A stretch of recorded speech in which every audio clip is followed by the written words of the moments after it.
बिस्मिल्लाहिर्रहमानिर्रहीम। अस्सलाम वालेकुम। कैसे हो आप सब लोग? मैं हूँ आयज़ा खान। आज मैं लाई हूँ आप लोगों के लिए एक नई रेसिपी जो कि मैं बना रही हूँ आलू। तो चलिए स्टार्ट करते हैं इस रेसिपी को। यहाँ पे मैंने 4 आलू लिए हैं।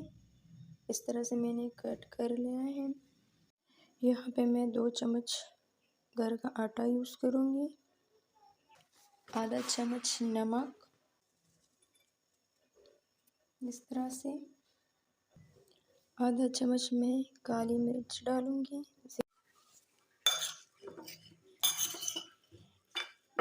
आप अपने टेस्ट के हिसाब से नमक यूज़ करें। अब हम इसको करेंगे फ्राई। जी, तो यहाँ पे हमने ली है एक पैन, ढेर सारा घी डाली है मैंने। घी ज़्यादा गर्म ना हो।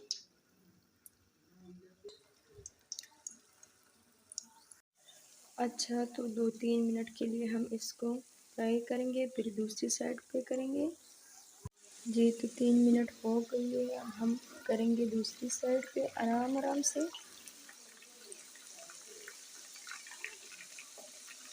जी, तो अब इस साइड पे 2-3 मिनट के लिए हम इस तरह फ्राई करेंगे।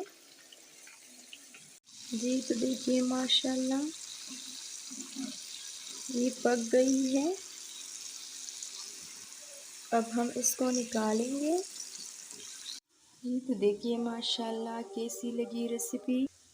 लाइक करें, सब्सक्राइब करें और इसके साथ दीजिए मुझे इजाज़त। अल्लाह हाफिज़।